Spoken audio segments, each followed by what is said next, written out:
Bien, un gusto, querida Cris. Un saludo para Javier, para Josué, para todos los colegas y compañeros de Fundación Pimbes. Bueno, aquí dispuesto a que conversemos sobre la temática. Gracias, Cris. ¿Cómo ves la situación al día de hoy? Creo que está de más presentar el tema del que vamos a hablar, pero una pequeña introducción sobre las elecciones en Bolivia. Estas elecciones que se realizaron el pasado domingo 17 de agosto dieron como resultado un ganador, que es el que menos esperaba que iba a ser el que triunfara en esta primera vuelta, el señor Rodrigo Paz Pereira, y es la dupla compuesta por él y el capitán Lara. En segundo, su contrincante será, para la segunda vuelta, el señor Jorge Tuto Quiroga, representante del Partido Libre, que también es ultraderecha. Se me olvidó decirles que Rodrigo Paz era de la derecha. Entonces, bueno, ¿cómo ves? ¿Cuál es el diagnóstico al día de hoy? ¿Qué pasó en Bolivia? Bueno, yo creo que es una larga cadena de errores que se han ido cometiendo, que lo vamos a ir hablando después con más calma, que derivó en que lamentablemente, digamos, los dos frentes o organizaciones progresistas no tuvieran ninguna posibilidad, ¿no? Yo creo que lo que ha pasado, además de eso, digamos, es que el pueblo boliviano ha mantenido una cierta capacidad de reflexión y de rechazo a los viejos derechistas. Y claro, puede ser que las encuestas estaban amañadas o no del todo bien hechas, o había un voto oculto que estaba ahí por alguien que ellos consideran que no es, digamos, la vieja derecha, ¿no? Digamos, Tuto Quiroga, Doria Medina, que en las encuestas, sobre todo Doria Medina, estaba primero, ¿no? Ahora, esa es una ilusión, eso no es verdad, digamos, ¿no? Pero es curioso que la gente, digamos, curioso e interesante que la gente, digamos, cierto voto indeciso y cierto voto que era del MAS, se haya decantado por una posición más de centro o centro derecha, por lo menos en su percepción. Yo creo que va a ser casi lo mismo y creo que los tres van a gobernar casi por igual, ¿no? Gane quien gane. Porque tienen una afinidad, ya se están lanzando ahí piropos, etcétera. Y tienen una misión que es ver si van a hacer un ajuste muy grande o va a ser gradual el ajuste, ¿no? La inflación, digamos, quitar la subvención a los hidrocarburos. Entonces, por ese lado, yo creo que ha habido digamos, se ha decantado el voto masivo de ciertos sectores indecisos y ciertos sectores que votaban por el MAS hacia una posición que la gente considera que no es tan de derecha, que yo creo que no es tan así. En alguna medida sí, el señor Paz habla de que no va a hacer un ajuste muy fuerte, de que no va a ir al Fondo Monetario, pero no es viable todo eso, pues, o sea, tiene que haber porque si tú reactivas minería, hidrocarburos, etcétera, igual esas divisas no entran.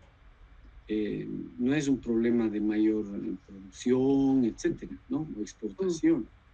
Entonces, bueno, y en cuanto a los sectores populares, digamos, ha habido un gravísimo, digamos, una grave forma en la que Claure logró un objetivo muy importante que fue dividir a Andrónico de los demás, digamos, falsamente o de forma, no sé, aceptada, no, nunca vamos a saber, haciéndole creer que tenía 14, 15% hace unos meses, que se fue desmoronando, ¿no? Digamos, era un candidato que no tenía mucha solvencia, en verdad nunca ha tenido una militancia, aunque viene del Chapare, nunca ha tenido, no tiene ninguna gran, digamos, capacidad, ¿no? No es un gran orador, bueno, no ha militado en ninguna cosa, no conoce las temáticas, aunque es politólogo, etcétera. Entonces, se fue desmoronando de 13, 14% a 8, 7, 6 y ha quedado ahora en 4, 5, dependiendo.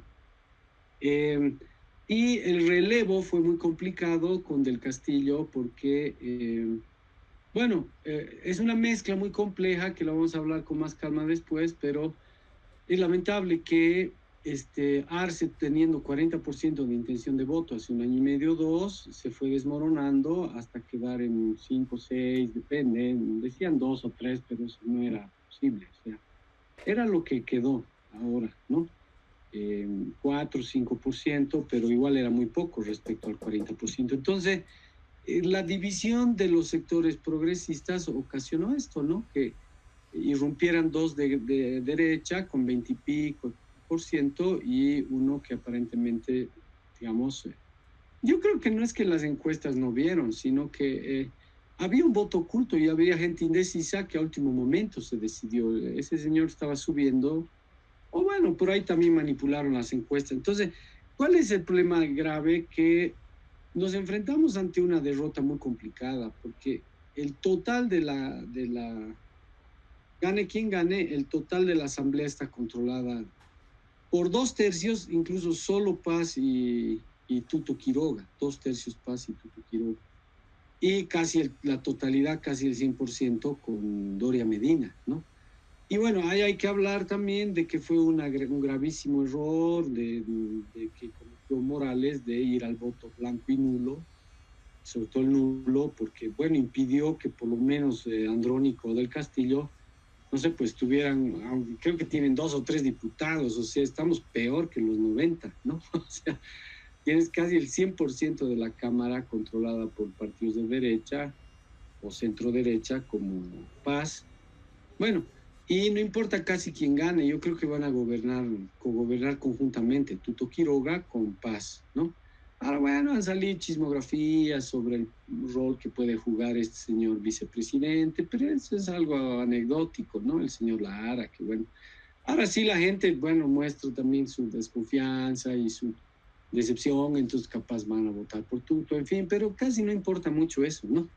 Yo creo que van a cogobernar de forma muy amplia y muy holgada, gane quien gane, ¿no? Y lo más probable es que gane Paz por toda esta cuestión de la La medida le gente, dio el apoyo. claro, porque la gente percibe que no son los viejos.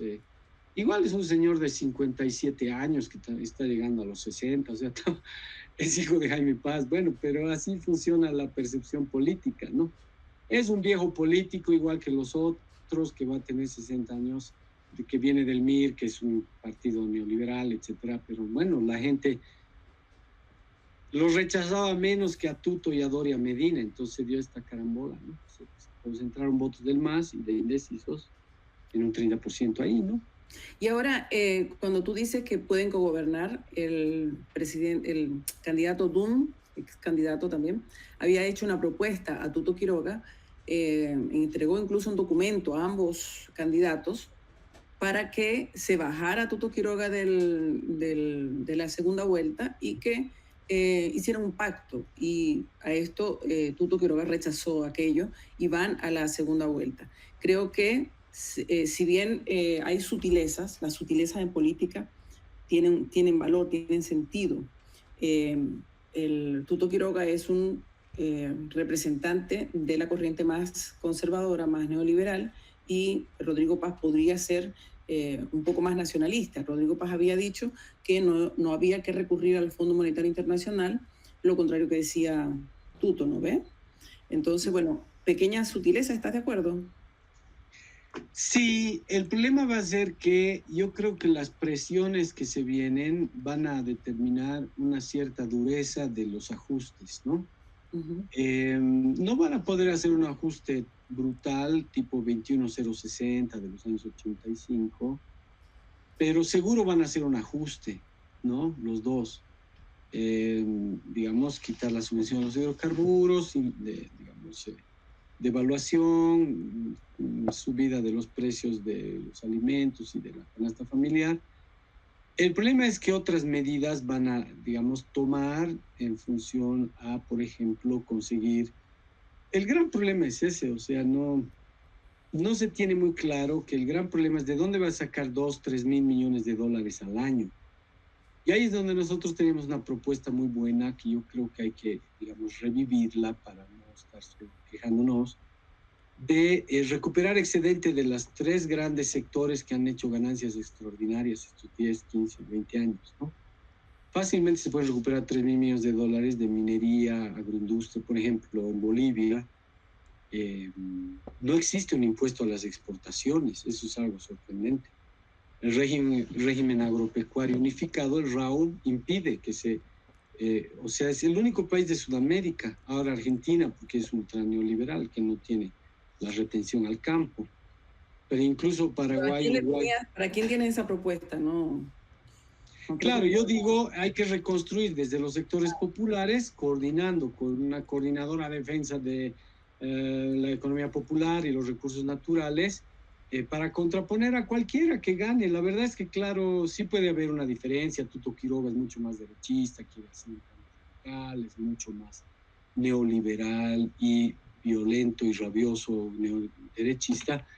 Pero en verdad, claro, los dos van a hacer cosas muy similares. Entonces, por eso yo creo que hay que centrar en esta perspectiva de reconstruir desde abajo una coordinadora de defensa de la economía popular, de los recursos naturales, que tenga una propuesta bien planteada. Yo he hecho estudios con compañeros de forma muy rigurosa de que se pueden conseguir 3.000 millones de dólares.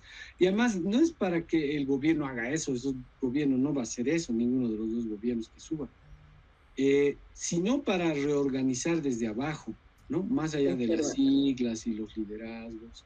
Mira, porque nos va a unificar, las medidas de ajuste nos van a unificar. Ok, teniendo más o menos un panorama de cómo está la derecha en este momento, están con la moral altísima, subida, independientemente que una de las tres corrientes que se presentaba fue la que ganó la primera vuelta, y la segunda de esta corriente es la que va a disputarle la segunda vuelta, ¿no? Pero están con la moral en alto. ¿Qué significa esto para el futuro inmediato? Significa una inyección de recursos desde los Estados Unidos, la Unión Europea, los países que apuntan sobre todo a fortalecer este tipo de procesos para demostrar que el proceso de cambio no servía y este cambio sí logran resolver la problemática social. Claro, ahí yo vuelvo a insistir que de lo que se trata es de saber de dónde van a sacar 3.000 millones de dólares o 4 al año. Tuto ya ha dicho, 12.000 millones de dólares del Fondo Monetario, Banco Mundial, BID. Rodrigo Paz no, pero ese es el gran tema. O sea, me parece a mí que la forma en que resuelvan eso, ahora va a haber mucha posibilidad de organismos internacionales, internacionales también, de facilitarles cierta, digamos, ciertos mecanismos de resolución de la crisis que estamos viviendo en Bolivia, ¿no? Pero es como, el problema es que no hay manera, si no se hace, por eso yo insisto, si no se hace una recuperación de excedente del capital y de los grandes ricos, siempre va a caer en los pobres el ajuste. Entonces, ese va a ser el gran problema, ¿no? No hay manera que estos señores no... Ahora, yo creo que Paz es mucho más consciente de que no puede hacer un ajuste brutal y que sería un suicidio político, ¿no? Tuto Quiroga, no sé si lo haría, pero tal vez estaría más dispuesto a hacerlo. Okay. Entonces ahí no hay que darle mucha vuelta, o sea, el ajuste va a ser contra los sectores populares y eso nos va a unificar y la necesidad nos va a hacer actuar. Entonces hay que tener un programa, un plan, un proyecto, una perspectiva, hay que no ver, anclar banderas, hay que izar banderas de vuelta, como es que yo creo que hay que volver a los 90, trabajo de base, sindical, de coordinadoras con el pueblo, con la gente, con los barrios, ¿no? Para un constante volver a empezar. ¿Crees tú por los errores que cometemos? ¿Crees tú que por la falta de una estrategia común que unifique o en la falta de unidad en los sectores de izquierda? Sí, porque además ahora encima eso va a ser absolutamente nominal. Como lo decía, a ver, creo que no va a haber ni 3 o 4 diputados progresistas en el próximo parlamento, ¿no? Si me equivoco serán 4 o 5 máximo. O sea, encima ahora ya es una condición completamente, digamos, fuera de cualquier capacidad de efecto estatal inmediato a partir de las siglas más o Andrónico, las otras, ¿no? Evacopa, en fin. Entonces, ¿qué te queda? Te queda la lucha, digamos. Ahora, Bolivia tiene una cosa muy importante, que es una sociedad que no es adepta a los términos medios, es una sociedad de los extremos. Desde los años 20, 30, 40, es como teóricos explicaban, por ejemplo, en los 60 es un empate entre el ejército y la clase obrera. Entonces desempata la clase obrera y hace asambleas populares como Torres, o desempata el ejército y hace golpes de Estado, el 64, el 80, etc. Entonces, ¿qué pasa? Que, digamos, esta condición a unos les gusta, a otros no les gusta, pero hay que entender, plantea una cosa muy interesante en Bolivia, que muy rápidamente se reconstituyen perspectivas de maximalismo de masas. La sociedad civil está organizada alrededor de maximalismos de masas, que no es el caso de Chile, Colombia, no sé, pues Perú, etcétera. No, nunca pasa eso, o sea, nunca tumban presidentes, ¿no? Ahora, claro, por la condición de dominación imperial a veces ocurre, pero o en Argentina y México, digamos, hay intermitentemente épocas de maximalismo de masas o de construcción de Estado, sobre todo México. Bueno, pero es interesante esa condición de Bolivia, o sea, es la condición de un Estado aparente que prácticamente no existe, ni siquiera cuando estaba Evo, que lo vamos a conversar con calma ahora. No importa quién es el ministro, el presidente, nada. Pierdes las masas en la calle y pierdes el ejército y la policía y te caes. ¿Eso qué quiere decir? Un Estado aparente, un Estado muy débil. Y su, digamos, su correlativo social es el maximalismo de masas. Entonces, hay que entender eso para dar la lucha estos próximos 5, 8, 10 años, ¿no? Reconstruir desde abajo, tratar de volver a tener organismos y organizaciones que primero, digamos, tengan legitimidad en la propuesta y después tengan capacidad de efecto estatal. Bueno, ya todavía no hemos llegado a la prospección, pero vamos a volver al proceso electoral del domingo y veíamos una derecha empoderada. Envalentonada. ¿Ah? Envalentonada. Envalentonada, triunfal. Vemos una izquierda totalmente disminuida, unos números que no habíamos visto hace más de 20 años en Bolivia. Y tenemos el otro factor, que es el voto nulo, que es donde que hablabas tú de este movimiento de masa, este pueblo en la calle, este mundo campesino, indígena, que en particular, sobre todo con la consigna del voto nulo, lo dirige Evo Morales. Sí, ese es un tema muy grave, ¿no? Hasta García Linera, que casi nunca quiere criticar a Evo, porque, bueno, él tiene una visión subsecuente frente a él, criticó eso, ¿no? Es inaceptable, pues, o sea, gracias al voto nulo es que un 15 o 20% no ha hecho que tengamos, aunque sea malos, diputados de progresistas, unos 8, 10, 12, 15. Creo que hay 2 o 3, como te digo. Porque si ese 20% por lo menos hubiera ido Andrónico o del Castillo, tendrías unos 10, 20 diputados. O sea, estamos peor que en los 90, ni siquiera estamos igual que en los 90. Por esta, digamos, posición ya completamente insólita y conservadora de Evo Morales, ¿no? O sea, él es el único que puede ser candidato y él es el único que puede resolver todo.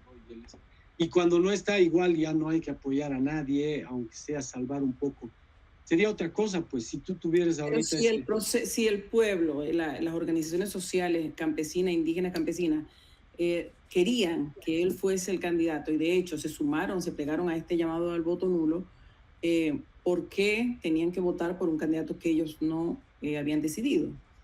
Porque es muy conservador, o sea, primero Morales ya no podía ser candidato por 1000 mecanismos legales y no son welfare, o sea, a ver, incluso en el 2019, ¿cómo era posible que nos digan, no, pero está pues vigente el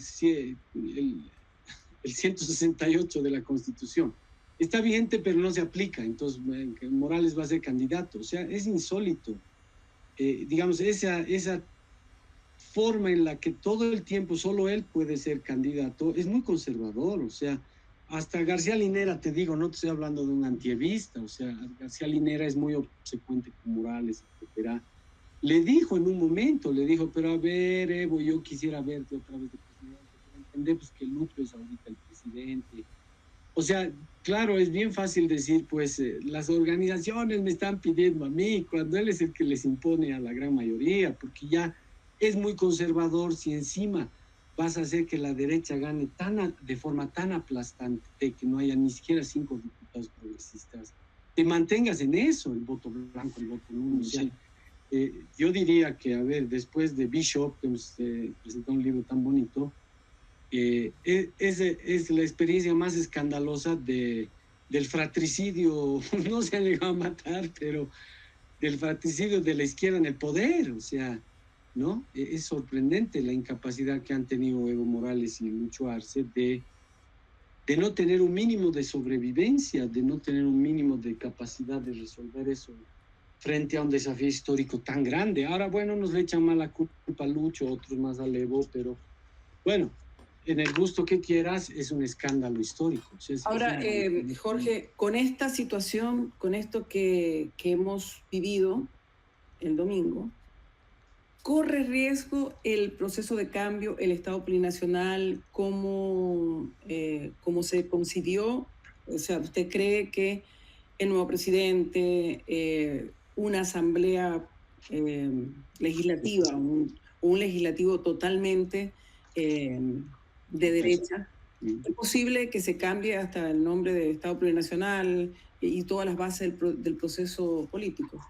Sí, yo creo que no hay nada irreversible. Ahora hay cosas que la gente no va a permitir, ¿no? Pero eso va a depender de la correlación de fuerzas. Y yo creo que sí van a intentar, porque es urgente, digamos, después de Venezuela, a mí me parece, sobre todo Chávez del 98 al 2013 y Maduro de los primeros 5 años. Después de esas experiencias, Bolivia es la experiencia más importante, a mí me parece.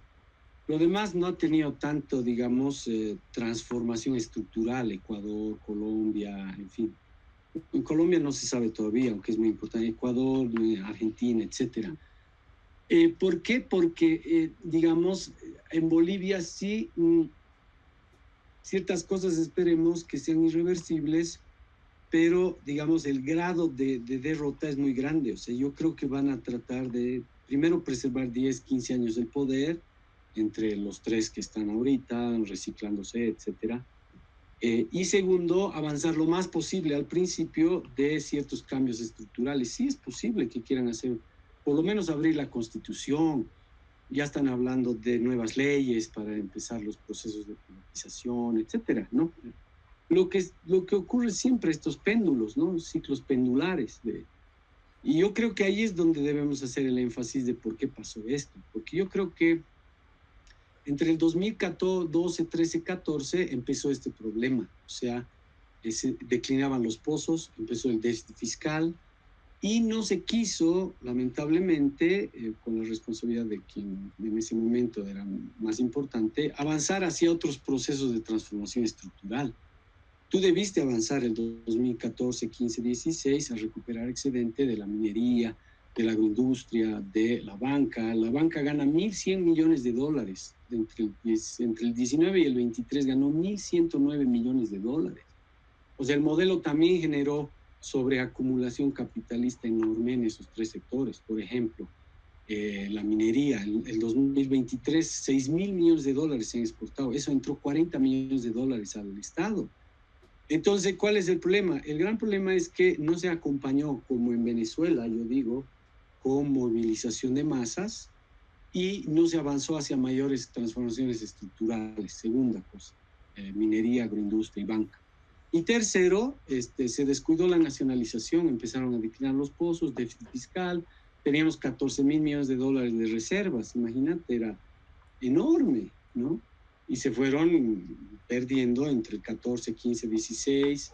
Bueno, y el 19 sí, como lo dice incluso el libro de Hugo Moldis, que es interesante, La soledad de Evo, mostró eso.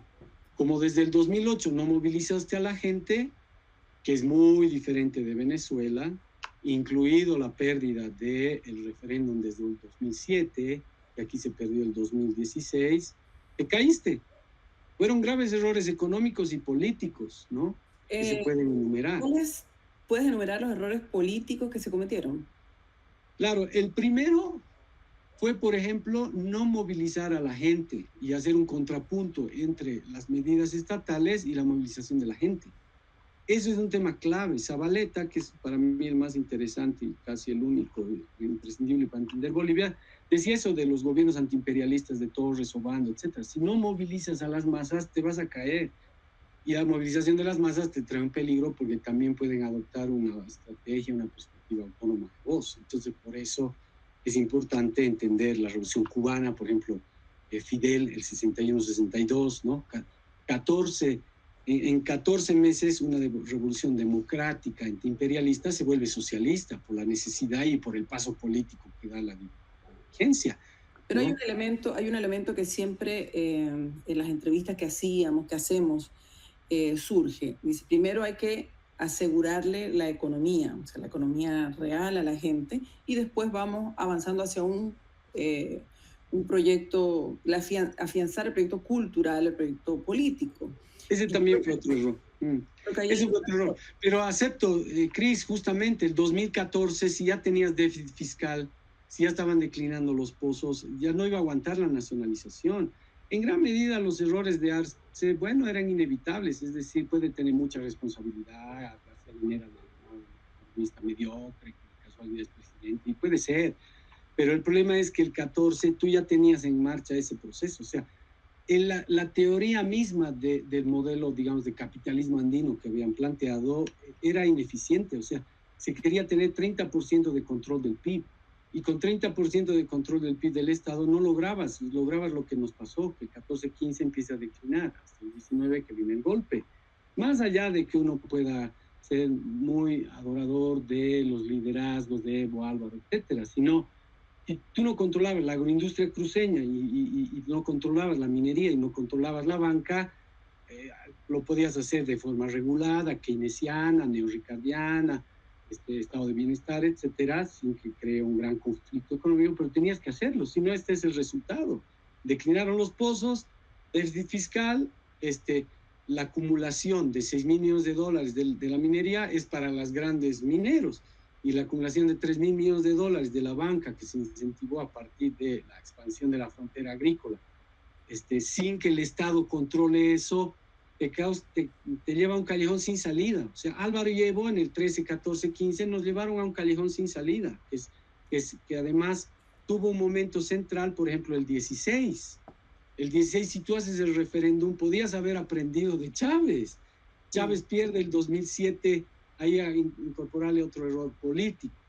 El 2016 se pierde el 21F, Chávez decide hacer otro referéndum y el 2009 lo gana, entonces tenía pues legitimidad porque la gente, aquí se inventan el derecho humano a la reelección del presidente, o sea, enjuagues superestructurales que encima ya te estaba horadando la economía, déficit fiscal, declinamiento de pozos, o sea, hacer el 21F fue un grave error y la forma en la que resolvieron fue peor, digamos, ¿no? Para peor la mejora, como dicen los tarijeños. Entonces, para peor la mejora, ya tenías deslegitimado total, tu economía se estaba yendo al tacho. Tus errores políticos impidieron que movilizaras a la gente, que hicieras el 21F y que la solución sea peor. Incluso se decía Chávez, pero no aprenden de Chávez. No aprenden de Chávez, o sea, Chávez... Tú dices en un artículo también tuyo que de alguna manera había cierto temor a las medidas que estaba promoviendo el comandante Chávez y la revolución bolivariana. Sí, claro, yo creo que en realidad, digamos, cierta discursividad proclive a aceptar ese discurso, en realidad encubría su rechazo a lo que estaba haciendo Chávez. Eso es bien complicado, porque justamente cuando se ve de forma muy clara eso, incluso el 2018 es sorprendente que en enero del 2018 ya había cambiado totalmente la correlación de fuerzas. Como no habías movilizado a la gente, como habías hecho el 21F y perdido, como la solución al 21F fue un enjuague en las superestructuras y no otro referéndum, el 2018 ya pierdes la calle. Yo he escrito unos artículos de esa época, no es para decir ahorita yo tenía razón, yo decía ojalá me equivoque, más bien. Pero el 18 ya era otra correlación de fuerzas. La derecha te había ganado en las calles con el nuevo Código Penal, que ampliaba causales del aborto y los doctores y sectores que después llamaron pititas se movilizaron y tumbaron esa ley. Entonces la derecha ya había olfateado lo fundamental, había aprendido que si, digamos, ganaba la calle, que lo dice el libro de Hugo Mollis, que está interesante, La soledad de Evo, perdiste la calle, perdiste el ejército y perdiste la policía, te has caído. Entonces se verificaba que las transformaciones estructurales no habían sido tan grandes y que seguía siendo en parte un estado aparente. Evo podía ser presidente, igual se caía, con golpe y todo, no es que no hubo golpe, hubo un golpe, pero tus graves errores te llevaron a ese problema. Y yo digo más, la pérdida de este domingo tiene que ver con la incapacidad de los dos sectores de hacer una autocrítica seria de lo que pasó el 2019. Esa tal vez es la lección más importante. Porque cuando gana de vuelta con 50 y pico por ciento Arce, tampoco hace una autocrítica profunda, ¿no? Es lo que le decían, bueno, pero no te puedes quedar 2, 3, 4, 5 años de tu gestión, lo que ya sabías desde el principio que no había, que estaban declinando los pozos, y no lo, es decir, la condición bicéfala del MAS es la que le impidió hacer una lectura histórica de los dos líderes. ¿Puedes profundizar un poquito más en eso que tú llamas la condición bicéfala? El presidente Arce en el Estado y Evo Morales en el Poder Social Popular. Claro, y del partido. Y del partido. Mira, eso es muy importante. Yo creo que después de, a ver, el 19 se comete otro grave error, con un error más o menos, el irse. O sea, cuando Evo Morales se va, con todo lo que se quiera justificar, igual hubo dos masacres en Sacaba-Sencata y en el Pedregal, tantos muertos, bueno. Yo creo que no debía haberse ido, debía haberse lo que hizo estos últimos 6, 8 meses, atrincherarse para ser candidato, debía haberse atrincherado en el Chapare, porque igual hubieron masacres. Así son las luchas, igual cuando Fidel aparece en Bahía de Cochinos, bueno, muchos iban a morir, pues porque el imperialismo estaba invadiendo Cuba. Entonces, bueno, entonces, ¿qué pasa? Yo creo que crea dos grandes problemas. Uno es el trauma de Morales de decir, pero ¿cómo me han votado así? ¿Cómo me han hecho el golpe? Y eso no lo logra superar nunca Morales, con todo lo que gran líder que fue, etcétera. Y segundo, nunca tuvo su gran triunfo, digamos, su retorno triunfal, ¿no? Entonces esa condición bicefala quería decir eso, o sea, su retorno triunfal, por ejemplo, él quería llegar a la cambio de mando de Arce, no llegó. Incluso García Linera lo apoyó hasta por ahí, pero el propio Morales se queja y dice, bueno, después ya él desapareció. Bueno, el trauma de haber sido expulsado, pero el haberse ido, no lo supera nunca, y tampoco tiene su retorno triunfal, ni siquiera después. Entonces, cuando vienen las primeras, digamos, negociaciones del gabinete, yo estaba hablando con compañeros que son más seguidores de Morales, dicen, ¿pero qué le costaba a Lucho darle aunque sea una embajada en Venezuela? Y digo, el Evo no se iba a conformar con tener una embajada de ningún lado. Él quería controlar la mitad, el 70-80% del gabinete, de las relaciones de poder. O sea, entonces tú no le puedes pedir a Arce, como el propio García Linera, siendo más evista que otra cosa, le explicaba que no haga de presidente y que sea el poder. Esa condición bicéfalo llevó a que lamentablemente, teniendo a dos líderes, pero más Morales, que tenía más responsabilidad y era el gran líder, digamos, más responsabilidad, y no poder salir de ese atolladero. El problema se presentó en los primeros momentos del poder de Arce, desde el 2021-22, ¿no? Y se fue profundizando, incluso sectores internacionales lograban conversar para que no haya gran conflicto, para que no se acusen. Además, Arce es la verdad, tampoco Arce lo acusó de Morales, por ejemplo, ya acusaba, no sé, al ministro de gobierno, a viejos, digamos, colaboradores de él como Mollis que lo estaban tratando de matar, a propio García Linera cuando sale a decir que quiere verlo de presidente, pero entienda que Arce es el presidente y además lo puso él, dice, bueno, este es un traidor, bueno, entonces mucha más responsabilidad la tiene pues Evo Morales. Finalmente Arce, ¿qué iba a hacer? Trató de ser presidente, quién sabe hasta qué punto quería compartir el poder o no con Evo Morales, pero esa condición bicéfala, el jefe del Estado y el jefe del partido y del aparato y de los movimientos, nunca lograron resolver y nos llevaron hasta a esta catástrofe política, ¿no? De una bancarrota total. ¿Qué lección ¿qué lecciones sacaríamos, tendrían que sacar los movimientos populares, los otros procesos de lucha en la región, los gobiernos de Venezuela, Nicaragua, Cuba, sobre esta situación? Claro, yo digo 4 o 5 grandes. Uno es comprender bien la dimensión relacional Estado-sociedad en cada país. Son muy diferentes. Bolivia, teniendo la ventaja de lo que he explicado, ser un país de la dimensión relacional entre Estado y sociedad, donde la sociedad tiene supremacía sobre el Estado, era mucho más fácil que Chávez, por ejemplo. Yo creo que el 2002 ya, entre el 2002 y el 2007-2009, cambia la correlación de fuerzas. Es muy gramsciano eso, es sorprendente. Bolivia nunca ni siquiera aspira a eso con la famosa teoría del empate catastrófico, el 30% de control del PIB. O sea, se conformaban con, digamos, por el trauma del 2008, el golpe cívico-prefectural, se conformaban con tener 20-28% de control del PIB que se estaba desmoronando. En términos políticos, no lograste ver que necesitabas tú movilizar a la gente, hacer un contrapunto entre medidas estatales y movilización de la gente, porque si no eso mismo te llevaba a caerte a ti. Ni siquiera había un problema de ir al socialismo o cosas más, cambios estructurales, sino simplemente de supervivencia. Entonces los otros experiencias pueden aprender desde su propia, digamos, realidad diferente, pero hay 4 o 5 cosas básicas. A la gente no puedes dejar de movilizar. Si la movilizas, tienes que tener una capacidad de contrapunto. Renovación de líderes, eso también es una cosa muy importante. La capacidad de visibilizar que las reformas estructurales, si no avanzan a tasas crecientes, retroceden. El punto clave en Bolivia fue el 13-14, ¿no? Teníamos discusiones.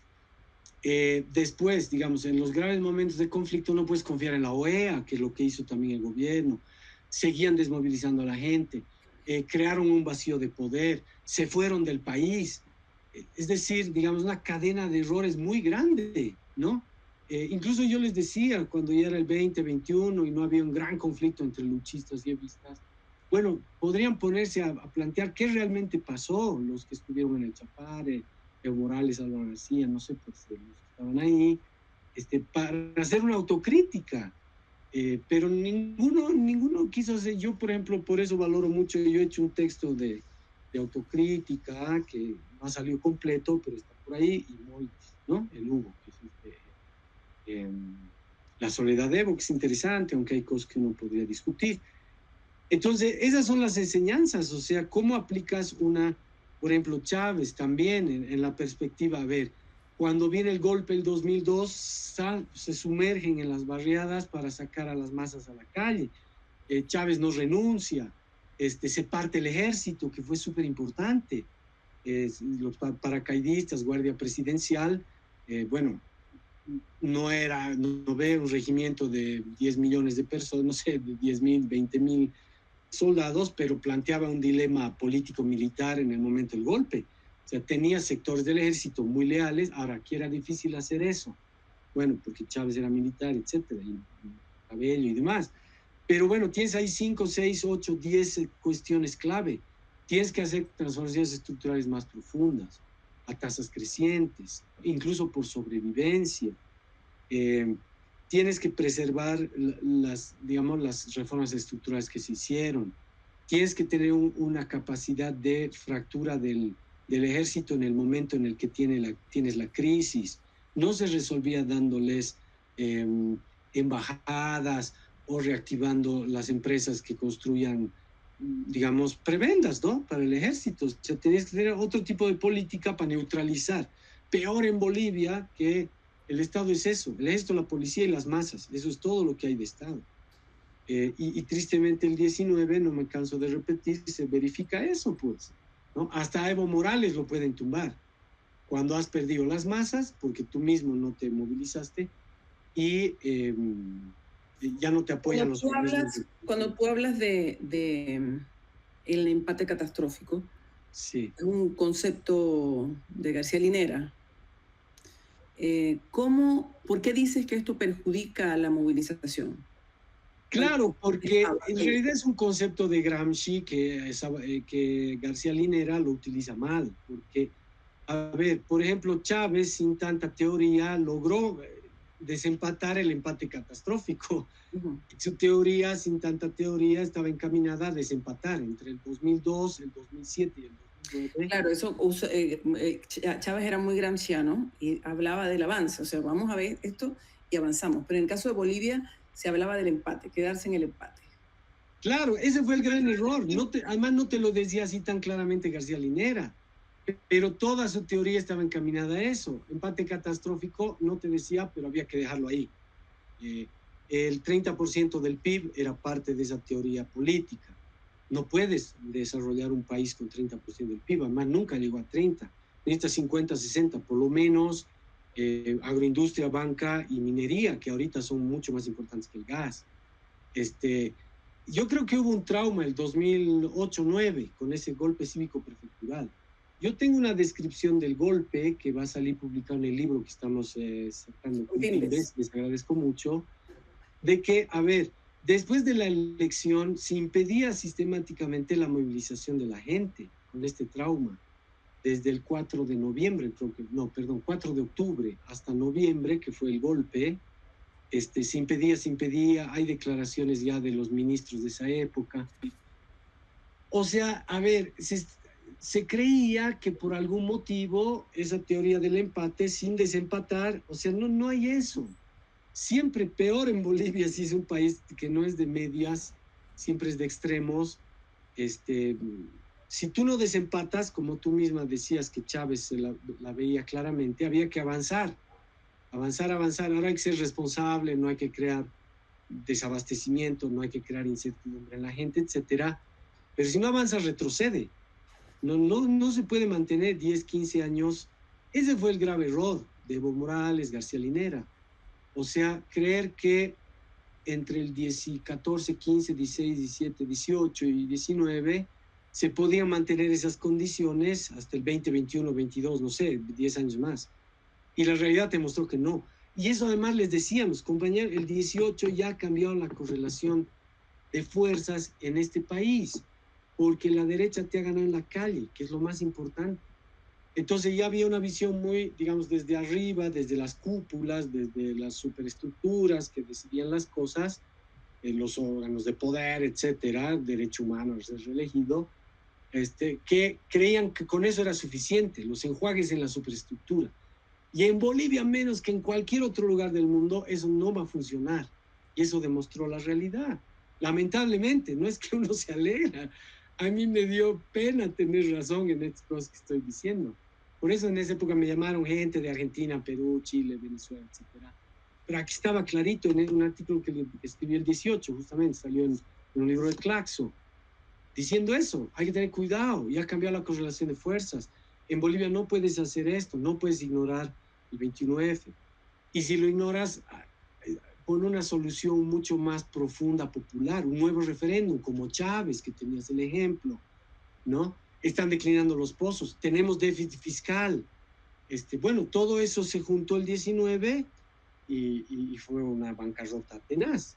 Ok, sí, tú datas desde 2018 que comienza la debacle política, económica, social, ¿no? Sí, 14, digamos. 14, 15. Ok. 16, 18 y el 19. Nadie lo percibió, nadie vio hacia dónde se dirigía esto, nadie se dio cuenta, bueno, poca gente se dio cuenta de que venía un golpe, ¿no? Y que el 19 estaba cantado que iba a ser el golpe. Pero después, 2020, plena pandemia, ese golpe se revierte, o sea, se va a la conquista de las elecciones y logran ustedes más de un 55% de los votos. Es una conquista popular, pero además con gente en plena pandemia en las calles recuperando la democracia, ¿no? Fue muy importante esto porque llegan al poder de nuevo el MAS. Es tiempo de recuperar ese espacio perdido, es tiempo de reafirmar el proceso de cambio. Sin embargo, no sé si esto sucedió. Esto no se dedicó un tiempo a lo que es el proyecto. Chávez decía, que había que sentarse todos los días en la noche, antes de acostarse, y decir, ¿qué estoy haciendo para construir socialismo? Que era su gran propuesta, ¿no? Su gran proyecto. ¿Esto que hice hoy contribuyó en algo a construir socialismo? Bueno, esa pregunta no se la hicieron en su momento. En la debacle económica comienza hace 2 años, 3 años, pero la política ya estaba en pleno apogeo en 2020, 2021, ¿no? No hubo solución y este domingo que pasó tenemos el resultado que ya todo el mundo comenta y que posiblemente nos tenga a un presidente, Rodrigo Paz, llegando al poder con un posible, no sé, te pregunto, una modernización del viejo reformismo que abre la esperanza para los sectores populares, un viejo reformismo, perdón, liberal, que desmantelaría los avances del proceso de cambio poco a poco. O tendremos a un Tuto Quiroga que signifique el retorno del neoliberalismo más puro, con riesgo de desmontar las conquistas populares, las conquistas sociales del proceso de cambio. Sí, por eso mira, yo creo que, a ver, yo creo que es un gobierno de transición el que viene. O sea el Paz o sea el Tuto, hay que ver, aunque en condiciones de adversidad y de una ola de caída, digamos, del movimiento progresista, popular, o sea, pero puede tener una capacidad de rearticulación por la necesidad. O sea, yo creo que gente vinculada a Andrónico, a Evo o a Lucho, digamos, capaz van a ver, tener grandes dilemas, pero van a tener que actuar conjuntamente en las próximas semanas, meses, años, ¿no? Y eso puede crear, digamos, no con una capacidad de efecto estatal inmediato, pero una rearticulación popular que logre tener cierta, y digamos, digamos, esa interlocución entre esta rearticulación y los objetivos de los gobiernos de derecha que van a subir, o el gobierno de derecha, puede dar el contrapunto de qué es lo que va a ocurrir. De pronto puede ocurrir una rearticulación popular como la del 20, porque si viene un ajuste muy grande de evaluación, en Bolivia eso sí que está fresquísimo, como tú mismo has dicho, el 2020 se rearticuló rapidísimamente, pues también gracias a que el gobierno de derecha era demasiado corrupto, de Áñez, etcétera. Cierran el año escolar, que en ningún lugar del mundo se les había ocurrido hacer algo así. Se robaban, bueno, digamos, los respiradores cuando había pandemia, o sea, era algo escándalo. Por eso el señor Muriel está preso en Estados Unidos, en fin, o creo que ha salido, bueno. Pero entonces, por eso digo, en ese sentido, a ver, no hay que ser ni pesimista ni optimista, hay que ser realista. Y para mí ser realista quiere decir, los sectores populares pueden reactivarse, no rápidamente y no con el vigor del año 20 o los años 2005, pero de pronto sí, eso tampoco se sabe, ¿no? No es lo más probable, pero es posible. Y sobre todo también porque no sabemos hasta qué punto será brutal o no el ajuste que va a hacer el gobierno de derecha, ¿no? Eso va a reagrupar a la gente. Entonces el realismo va en ese sentido, o sea, hasta qué punto tú estás, no estás decepcionado y triste hablando solo en los cafés, sino tratando de impulsar esa reorganización con coordinadoras, comités, si quieren los androniquistas, los evistas, los luchistas, los castillistas, cual sea, porque igual toditos ya están en la lona, o sea, ni siquiera van a tener una bancada, serán 3 o 4, con suerte, porque lo que hemos dicho, que eso es responsabilidad de Evo Morales, el propio García Linera lo ha responsabilizado a Morales de eso, ni siquiera el Jorge Viaña, que es muy obsecuente García Linera con Evo, etcétera. Bueno, entonces, yo eso creo, o sea, es la posición del militante, o sea, tienes que volver a la base, a organizar, a crear sentido crítico, a rearticular esos sectores, a prepararnos para la embestida de derecha, sindicatos, organizaciones intelectuales, estudiantes, y también partidos que no van a tener ninguna importancia. Ojalá, por ejemplo, en las subnacionales se rearticule algo más sano, honesto, etcétera, sin burócratas que nos han llevado a esto. y por ejemplo ganen algunas alcaldías, gobernaciones, pero eso, bueno, hay que ver, ¿no? ¿Cuánta capacidad tienes de rearticularte? Por arriba, por abajo, por el medio, por cualquier lado. Y yo creo que siempre en Bolivia, por la, digamos, a ver, por el diagnóstico que yo te hago del tipo de sociedad que es Bolivia, siempre es más eficaz y más importante lo más de base posible, ¿no? No es solo por un afán bolchevique, no sé, de basismo abstracto, sino que en Bolivia tiene efectos eso, capacidad de efecto estatal, ahora va a estar a 5 años, 10 o 20, pero bueno, tiene mucho más capacidad que en otros lados, ¿no? Para bien y para mal. La sociedad civil desorganiza al Estado. Y también Zabaleta decía eso, pues ninguna política estatal ni de izquierda ni de derecha es posible cuando la sociedad civil desorganiza tanto al Estado, y siempre. Pero bueno, ese ya son debates teóricos, sino hay que volver a la reorganización desde abajo, desde arriba, desde el medio. ¿En tiempo cuánto ves tú que dura este periodo, este nuevo periodo? Va a depender del grado de belicosidad de la derecha y del grado de reacción de la gente, ¿no? Pero yo creo que van a ser años, no creo, como el Álvaro decía, es por lo menos de mediano plazo, ¿no? No es una derrota estratégica y definitiva que nos va a tener 20 años postrados, pero puede ser que sí. En todo caso, unos 5, 8, 10 años, capaz sí, y es lo que más le desmoraliza a la gente, sobre todo los que siempre quieren ser solo diputado, embajador, ministro, senador o algo, ¿no? Y no le gusta la lucha en la base, que es más complicada, o sea, pero bueno, eso no podemos saber. Hay que ir siguiendo la lucha de clases, cómo se desarrolla, hay que empujar a los sectores populares. Para mí, por eso es tan clave esta propuesta. A mí me sorprende, yo he ido a algunos canales medio marginales, programas medio marginales, y mucha gente le parece interesante, o sea, una coordinadora de defensa de la economía popular y de los recursos naturales, que puede ir tomando una, digamos, dinámica, digamos, denunciando todo el tiempo y planteando este programa, ¿no? Que además es parte de la autocrítica.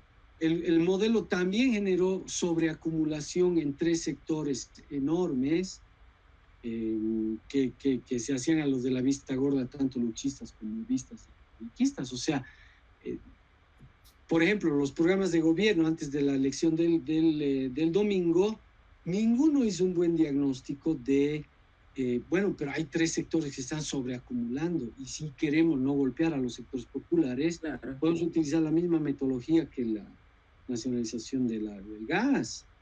Incluso yo creo que te hubiera rendido más votos eso, que irte a acomodar a los discursos derechistas de, no sé, de emprendedurismo. Entonces, y no sé. Jorge, cuando tú dices que no hubo movilización en estos años desde 2014 para acá, ¿tú te refieres a formación política, a un cambio de paradigma, por ejemplo, en el ejército, ¿cómo se llama? En la Fuerza Armada?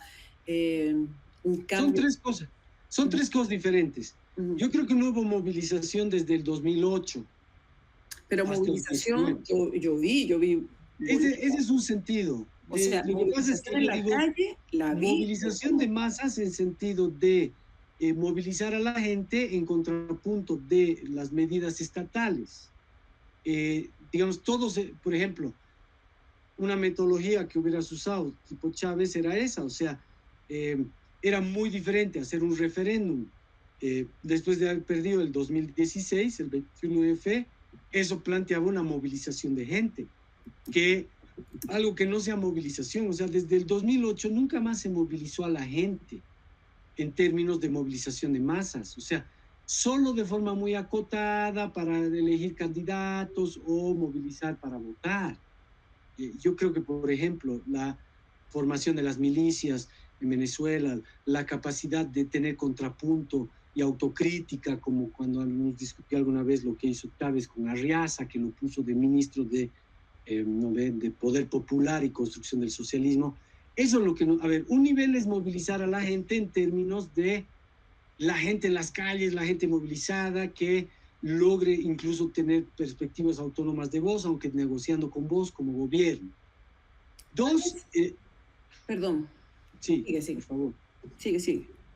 No, la segunda es ciertas medidas estructurales para asegurarte de que a veces era difícil, pero estaba claro que, digamos, las medidas que tomabas respecto a los órganos de represión en un momento de agudización de la lucha de clases no te iban a resolver.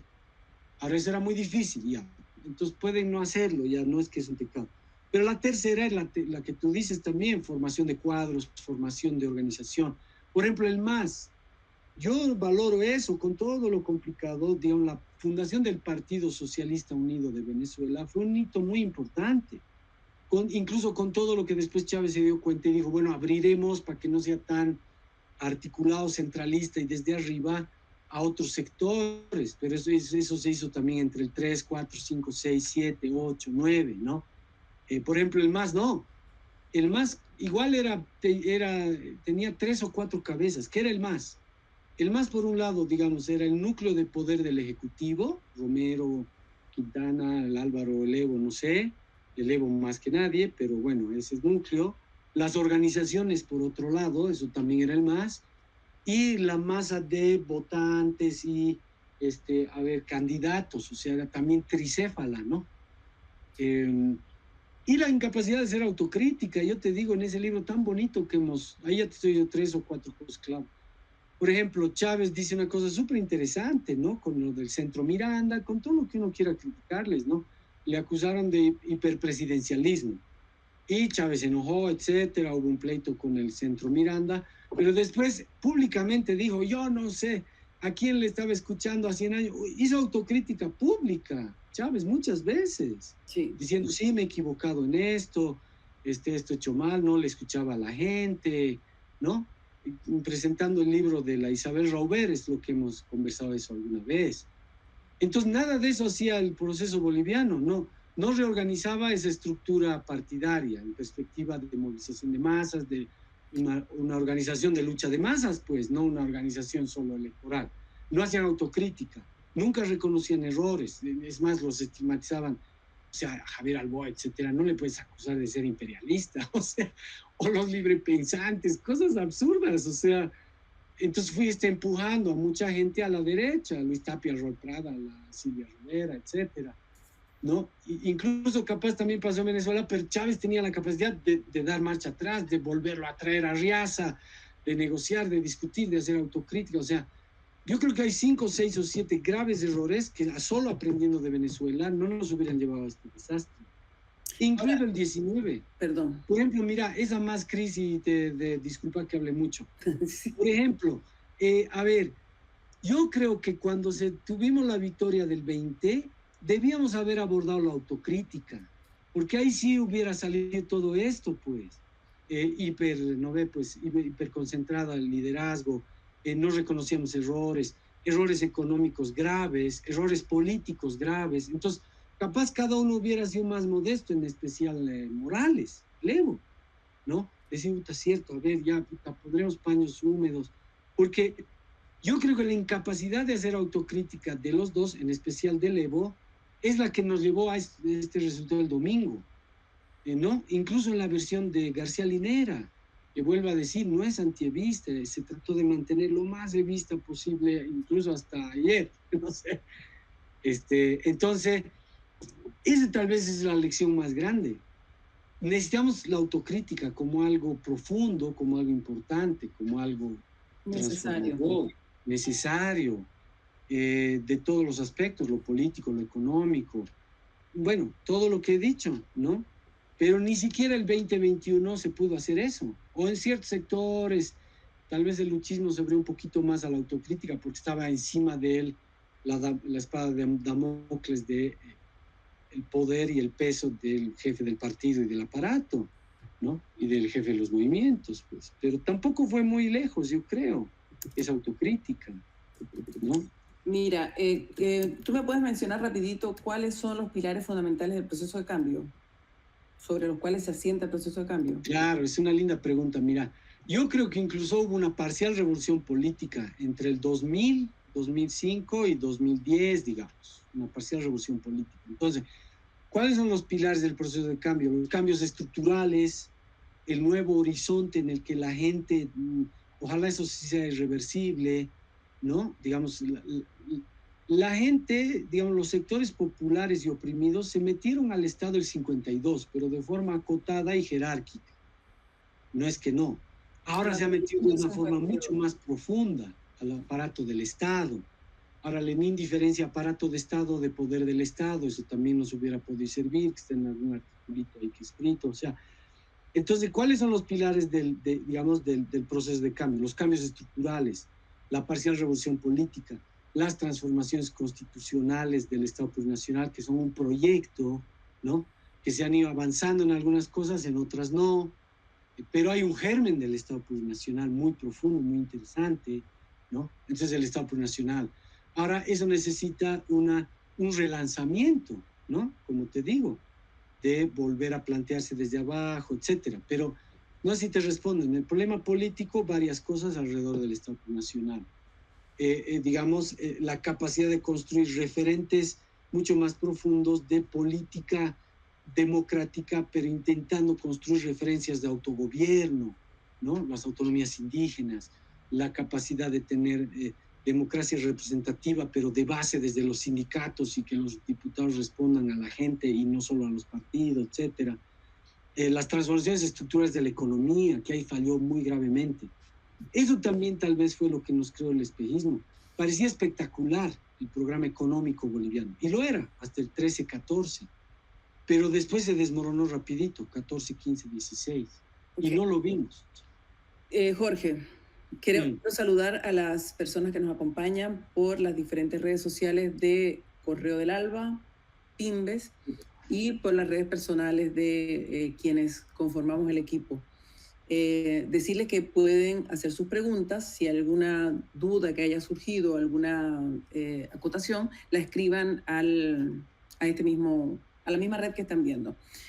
Jorge, surgen preguntas en el equipo. Por ejemplo, tú mencionabas que habían 3 sectores que no se habían tocado: minería, banca y agroindustria.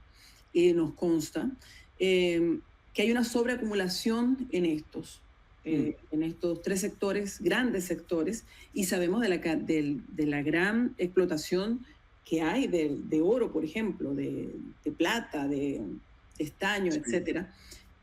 ¿Por qué no se tocaron? ¿Por qué no se tocaron estos sectores? Esa es la gran pregunta, querida Cris, porque yo creo, a ver, que no hubo la voluntad política de hacerlo. Ahora capaz no se daban cuenta de la magnitud del error, pero no había la voluntad política. Pero las veces que se hizo, por ejemplo, para una ley del oro, estos se movilizaron fuertemente y fueron con dinamita. Recuerdo esa movilización muy claramente, ¿no? Sí, mataron al ministro, incluso Illanes, viceministro, fue muy grave. Pero a ver, yo te doy una solución que la hemos ido manejando incluso desde el 14, 15, 16. O sea, por ejemplo, la minería tiene 4 eslabones fuertes.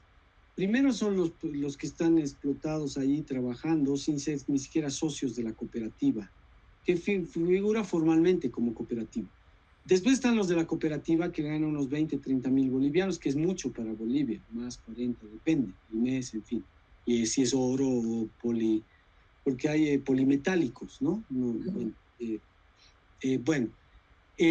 La tercera son los comercializadores bolivianos. Ahí se lleva una parte grande, pero el cuarto eslabón es el más complicado, que son grandes comercializadoras del oro, que yo creo que hemos ido tratando de reconstruir. De los 6,000 millones de dólares, yo creo que el 80% se lo llevan esas empresas, y son transnacionales y la mayoría son norteamericanas. Ahora, ¿qué podías haber hecho tú? Una alianza con los cooperativistas, por ejemplo, incluso mejorarle las condiciones a los que trabajan y son súper explotados. Que los cooperativistas ganen igual o más, y caerles al tercero y al cuarto eslabón haciendo una alianza entre cooperativistas, porque igual tenías a los cooperativistas de ministro de minería, etcétera. Casi todos los ministros de minería han sido cooperativistas, no eran mineros asalariados de Comibol, que también te creaba un conflicto de clase complicado. Bueno, entonces, ¿cuál es la respuesta? Que tú podías haber hecho un trabajo de alianza con las cooperativas, pero que se alíen con el Estado y no con las transnacionales. Y ganando lo mismo. Entonces tú, con seriedad y con control político serio, pero hegemónico, no en el sentido autoritario, sino en el sentido de conducción, muestras ese proceso. No sé si me entiendo lo que estoy respondiendo. O sea, Claro, claro. yo sé la adversidad y la dificultad de caerle a la minería. Y no lo puedes hacer si no beneficias o por lo menos, digamos, a ver, atraes a los cooperativistas y a los más explotados. Pero no se quiso hacer eso tampoco. Ahora, por ahí no habían correlación de fuerzas, es verdad, pero Chávez pues es el ejemplo de cómo ha ido creando condiciones de cambio de la correlación de fuerzas. No puede decir, bueno, estamos en un empate catastrófico, entonces todos los que quieren avanzar un poco más son irresponsables, bolcheviques y está mal. Entonces nos quedamos ahí en el empate catastrófico y listo, no avanzamos más nada. De hecho, eso sí fue mucho más grave con la idea de la expansión de la frontera agrícola. O sea, tú podías haber avanzado. Incluso, mira, el RAU que te digo, a ver, ¿por qué no puedes tú un proceso de explicación consciente, decir, ¿por qué Bolivia es el único país que no tiene un impuesto a las exportaciones? Yo lo he averiguado en esos años, pero hemos hecho mucho más énfasis en estos años, del 2020 en adelante. Bolivia es el único país que no cobra impuestos a las exportaciones, menos de la agricultura. Y eso sirve para engordar pues a los que te han hecho el golpe. O sea, ¿cómo no lo puedes ver de forma elemental? Entonces, ¿qué pasaba? Yo creo que ahí hubo ese impasse político que impidió, claro, podía haberse hecho de forma más razonable. Por ahí el Jorge Viaña era muy bolchevique, lo que quieras, pero lo podías hacer de forma mucho más gradual, pero era tu única forma de supervivencia, profundizar ciertos aspectos de las transformaciones políticas estructurales y ciertos aspectos de transformación de los aspectos económicos estructurales, por supervivencia, no ni siquiera ya para ir al socialismo, no sé, ¿no? Sino por supervivencia. La minería se te estaba, el gas se te estaba acabando, tenías déficit fiscal, se te estaban cayendo tus reservas internacionales. Y por lo tanto, digamos, la subvención al gas cada vez te costaba más, 1.000, 2.000 millones de dólares al año, más. Por supervivencia necesitabas tener un mecanismo. Yo me acuerdo, incluso Chávez cuando sube el 98 hasta el 2000, era grave, lo acorralaban, ¿no? Puta, le hacían decir, no, bueno, Cuba es dictadura o no es dictadura. Puta, y Chávez en una entrevista acaba diciendo que era una dictadura porque ya lo habían acosado tanto que, bueno, y él no pensaba eso, pero, o sea, el ejemplo más interesante de cambiar la correlación de fuerzas de forma inteligente es Chávez. Pero no querían ver esa experiencia. Curiosamente lo traían y lo alababan, pero además, muchos de ellos de la vicepresidencia, etcétera, te decían eso. No, nosotros no nos parecemos a Chávez, ni a Cuba, ni nada. Nosotros somos más parecidos a la socialdemocracia europea de los años 20. Nosotros decíamos, pero ¿y qué quiere decir eso? O sea, ¿no? Por ejemplo, en la vicepresidencia había mucho eso, ¿no? Hay gente que, bueno, más ahora que ya todo se ha ido al diablo, bueno, por lo menos ahora ojalá alguien haga autocrítica sincera, sin tratar ¿Sientes, Jorge, sientes en tu yo interno que todo se fue al diablo? Bueno, coyuntural y digamos en términos de, a ver, digamos, un proceso de mediano plazo, sí, pero no por eso hay que ahora de que solo quejarse. Hay que hacer trabajo político. Esa es para mí la única solución militante. Indudablemente esto desmoraliza, ¿no? Decepciona un poco, pero hay que volver a levantarse. Mira, hay unas preguntas que nos hacen por acá. ¿Cómo afecta este resultado del domingo al resto de los países de la región? ¿Me escuchas? Yo creo que afecta mucho, porque como decía, no sé si me equivoco, la Venezuela Chávez y nuestro proceso han sido los más profundos y más interesantes. Entonces, un referente tan importante que se desmorone de una forma tan escandalosa es un impacto. Aunque Bolivia no es Brasil, no es Argentina, no es ni siquiera Venezuela, ¿no? Es un país en términos económicos chicos, geopolíticamente tampoco es tan... Geopolíticamente tiene cierta importancia.